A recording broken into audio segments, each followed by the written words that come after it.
Daredevil born again की नई series जियो Hotstar पर आ गया है। मार्वल सिनेमैटिक यूनिवर्स का सबसे दुलारा किरदार जो देख नहीं सकता है पर अखियों से गोली मारता है, लोगों के दिल की धड़कनें तक पढ़ सकता है और दूर दराज की आवाजें सुनकर खतरे को भांप सकता है। और चार्ली कोक्स ने एक बार फिर इस किरदार को हकीकत के करीब रखते हुए दर्शकों के दिल जीत लिए हैं। कॉफी शॉप में दोनों किरदारों का आमना सामना अखाड़े के पाले तय करता है और फिर पूरी सीरीज में यह जंग पकती रहती है।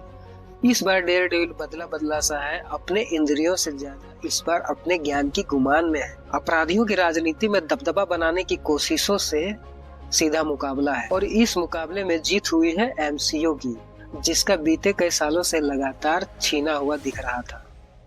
कहानी की शुरुआत वहां से होती है जहां पर मैट मर्डॉक के दोस्त और उसके साथी जश्न मना रहे हैं। यहाँ बुलसाई का हमला पलक झपकते ही माहौल बदल देता है।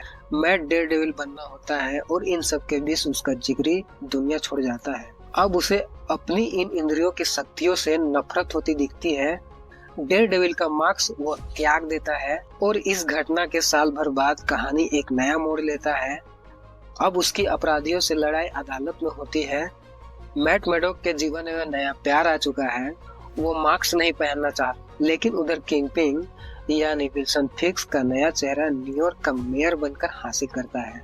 फिक्स और उसकी पत्नी वेनिसा के बीच जो पक रहा है, आखिर तक ये समझने की कोशिश में रहता है कि दोनों मिलकर कुछ खतरनाक करने का योजना बना रहे हैं। एमसीयू एक बार फिर स्पेशल इफेक्ट के मायाजाल से निकलकर इंसानी एहसासों के करीब आता दिख रहा है और यही इस सीरीज का असल संजीवनी बूटी है।